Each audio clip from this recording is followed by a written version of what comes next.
আসসালামু আলাইকুম প্রিয় চট্টগ্রাম ইউনিভার্সিটি ভর্তিচ্ছুরা, স্পেশালি যারা সেকেন্ড টাইমার আছো তোমাদেরকে উদ্দেশ্য করে আমরা ভিডিওটা বানাচ্ছি। তোমরা যারা এবছর চট্টগ্রাম বিশ্ববিদ্যালয়ের বি ইউনিটে ভর্তি পরীক্ষা দিতে চাও, তোমরা এই ভিডিওটাতে একদম সম্পূর্ণ ইনসাইটস পাবা। তোমরা কিভাবে পড়াশোনা করবা, কিভাবে কি করবা, তোমাদের কত রিকোয়ারমেন্টস হলে পরীক্ষা দিতে পারবা, কতগুলো সাবজেক্ট থাকবে, সবকিছু নিয়ে বিস্তারিত ভিডিও করব আজকে আমরা। তো চলো আমরা শুরু করে দেই। তো এখানে দেখো আমাদের যে প্রথম এই পার্টটাতে আমরা বলবো যে all you need to know about B unit admission test of Chittagong university. Okay, তো আসো আমরা একটু সামনের দিকে মুভ করি। ওকে, সো প্রথমত আমরা যে জিনিসটা দেখবো সেটা হচ্ছে যে আমাদের কতগুলো সিট আছে এবং কোন কোন সাবজেক্ট আছে। দেখো, সো বি ইউনিটে টোটাল 10টা বিষয়ের উপর তুমি সাবজেক্ট পাবা। টোটাল সিট আছে 896টা, হিউজ নাম্বার তাই না? 896টা সিট যদি তুমি এখানে টার্গেট করতে চাও, তোমার জন্য কিন্তু এটা ক্র্যাক করা খুবই ইজি হবে। ঠিক আছে, সো দেখো আমরা যদি একটু এখানে দেখি কি কি সাবজেক্ট আছে।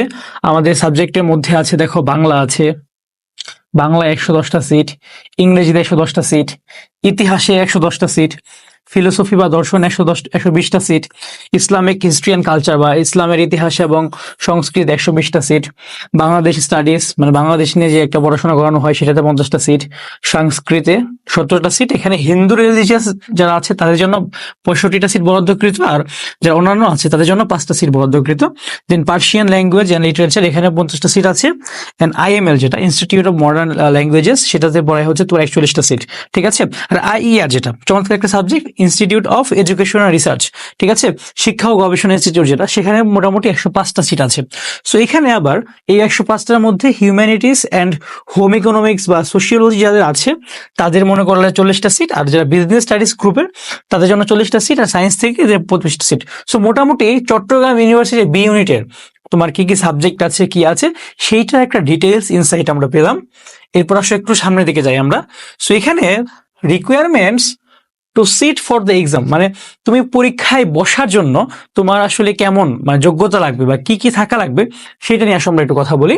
তুমি যদি মানবিক বিভাগের স্টুডেন্ট হও, তুমি এসএসসি এবং এইচএসসি দুইটাতেই মিনিমাম 3 পেতে হবে। মিনিমাম তুমি এসএসসি তো 3 পাবা, এইচএসসি তো মিনিমাম 3 পাবা, বাট টোটালে গিয়ে কিন্তু আবার 7 হয়ে যেতে হবে। সো একটা যদি 3 পাও আর একটা কিন্তু 4 পেতে হবে। ওকে, এরকম হচ্ছে ইকুয়েশনটা। আর যারা বিজ্ঞান এবং বাণিজ্য বিভাগ থেকে আছো তারা এসএসসি এবং এইচএসসি দুইটা থেকে তোমাদের 3.5 পেতে হবে। যেমন ধরো তুমি 3.5 পেলা, 3.5 পেলা, বাট আবার টোটাল পেতে হবে কি 7.5 এখানে। যেমন ধরো তোমার এখানে 3.5 পেয়েছে একটাতে কিন্তু তোমার মিনিমাম 4 পেতেই হবে। ঠিক আছে, সো এরকম। এরপর দেখো যারা কারা আসলে পরীক্ষা দিতে পারবা, যারা ফার্স্ট টাইমার আছো এই বছর এইচএসসি দিবা তারা তো দিতে পারবাই, এবং যারা সেকেন্ড টাইমার আছো, যারা সেকেন্ড টাইমে প্রিপারেশন নিবা স্পেশালি, তারা ধরো যে এই এইচএসসি 24 যারা, তারাও পরীক্ষা দিতে পারবা। ঠিক আছে, সো এইচএসসি 24 এবং 25-এর আর এসএসসি 22 এবং 23-এর পোলাপান যারা আছো তারা পরীক্ষা দিতে পারবা। এখানে একটা কিন্তু আছে, সে কিন্তু হচ্ছে কি, যারা এসএসসি 22 এবং এইচএসসি 24-এর পোলাপান আছো তারা কিন্তু সেকেন্ড টাইমার হিসেবে গণ্য হবা। এখানে কিন্তু স্পেশালি সেকেন্ড টাইমার হিসেবে গণ্য করে চট্টগ্রামে, বাট বিউপি বলো, আরইউ বলো, জেইউ বলো, সেখানে কিন্তু কোনো মার্ক কাটা হয় না। বাট চট্টগ্রামে কিন্তু এখানে তোমার 3টা মার্কস কেটে নেওয়া হবে। সো যারা চট্টগ্রামে প্রিপারেশন নিবা তোমাদের কিন্তু পড়াশোনা আরেকটু বেশি করতে হবে, 3টা মার্কস হাতে রেখে কিন্তু পড়াশোনা করতে হবে। ঠিক আছে, এখানে আশা করি তোমরা বিস্তারিত বুঝতে পেরেছো। তারপর যদি আমরা একটু সামনের দিকে যাই, আসলে মার্ক ডিস্ট্রিবিউশনটা কেমন বা কেমন আসলে আসে। যেমন বাংলার ক্ষেত্রে তোমার 30 মার্কস থাকে, ইংলিশের ক্ষেত্রে 30 মার্কস থাকে এমসিকিউ, জিকে থাকে 40। সো এখানে আমরা মোটামুটি দেখতে পাচ্ছি আমাদের হয়ে গেল কত কত মার্কস, টোটাল কত হয় তাহলে 100। ঠিক আছে, একদম ইজি বেসিক এটা। ওকে, তবে এখানে পাস নাম্বার টোটাল থাকে 40, বুঝতে পেরেছো?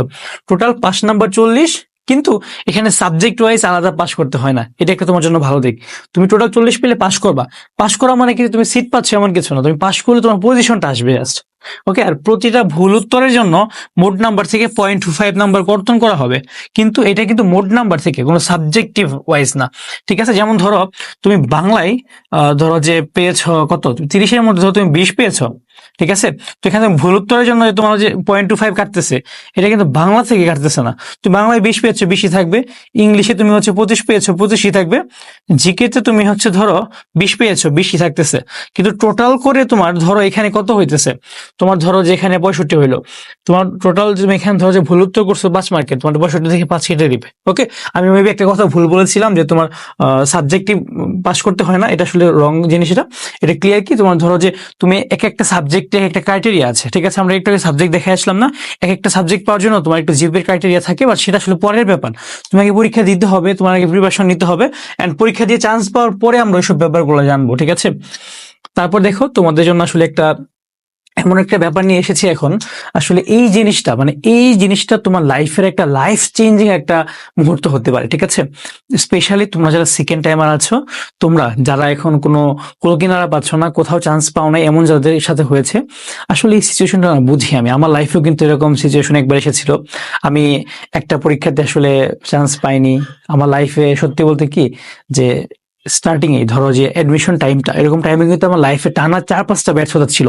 আমি কিন্তু আলহামদুলিল্লাহ তারপরে ঘুরে দাঁড়িয়েছিলাম, ঠিক আছে? সো তোমাদেরকেও কিন্তু ঘুরে দাঁড়াতে হবে, ঠিক আছে?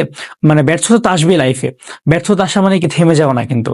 ব্যর্থতা আসা মানে কি তুমি সেটাকে উতরিয়ে উঠবে, সেটাকে কাটিয়ে যাবে, একটা নতুন মুহূর্ত তুমি তৈরি করবে, ঠিক আছে? সো যারা সেকেন্ড টাইমার আছো, মানবিক এবং বিভাগ পরিবর্তন স্পেশালি, তাদের জন্য আমাদের এই যে প্রত্যাবর্তন 1.0, এই যে তোমার প্রত্যাবর্তনটা কেমন প্রত্যাবর্তন হবে, তুমি আবার ফিরে আসবা, ঠিক আছে? আপা ফিরে আসবে না, আপা ফিরে আসতে পারবে না, আবার তোমাকে ফিরে আসতে হবে।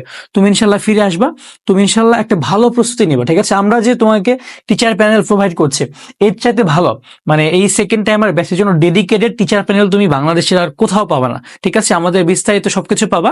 আমাদের হচ্ছে এই কোর্সটাতে মোটামুটি 70+ লাইভ ইন্টারেক্টেড ক্লাস থাকবে। দেন হচ্ছে আমাদের এক্সাম থাকবে 30+ ওয়েবসাইটে। দেন তোমার হচ্ছে আরো 30+ তোমার সলভ ক্লাস থাকবে।